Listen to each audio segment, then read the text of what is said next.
ভাস্কর্য রে, ভাস্কর্য কিধরে ভাই? আরে ভাই বলেন না ভাই, কেন শালার কি যে একটা যন্ত্রণাতে আছি।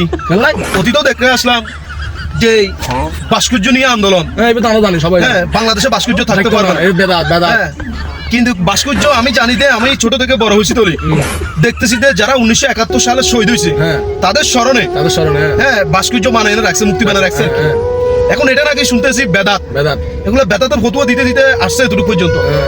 শালার এই ভাস্কর্য সবাই 5 আগস্টের পরে সবাই সব ভাঙি দিছে, হ্যাঁ। দেখে আসলাম। হ্যাঁ। এখন 2024 সালের পর থেকে দেখতেছি হ্যাঁ। এই ভাস্কর্য আবার নতুন করে তৈরি হয়েছে। ওই তো আমি দেখি এখন তো এটা নাকি বলে এখন যাইজ গেছে, মজার কাহিনী কোনো মুনি বানাইবে বলো না। আরে যে হুজুর ফতোয়া দিয়ে হুজুরের পরিদর্শন করতে গিয়ে এই ভাস্কর্য আল্লাহু আকবার, আল্লাহু আকবার, আল্লাহু আকবার। গুলি এত বড় বড় আলেম, হ্যাঁ।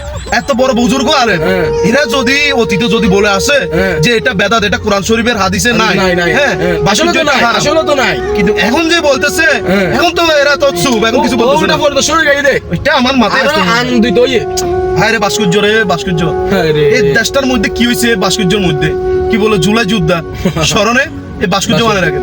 আর জুলাই যোদ্ধার স্মরণে আপনারা সাইডে দোয়া পড়তে পারেন। না আগর যে 141 কোটি টাকা খরচ করছে জাদুঘর বানাইতে এই টাকাটা বড় গুণেরও তো দিতে আর হইতো। কিলে করে বই গেল জিতে ঠ্যাং গিয়ে জিতে চোখ গিয়ে আন্দোলন আন্দোলন। এটা দিলে কি এইটাও তো হয়তো করতে পারতো। 141 কোটি দন্ত নষ্ট করি মামা না তো? আর এটা কি বানাই দে এটা 141 কোটি টাকা খরচ হয়ে গেছে এই টাকাগুলো চাইলে যারা জুলাই আন্দোলনত মা হারাইছে, আধা হারাইছে, বই হারাইছে, চলছে তো হ্যাঁ চলতে হইতো।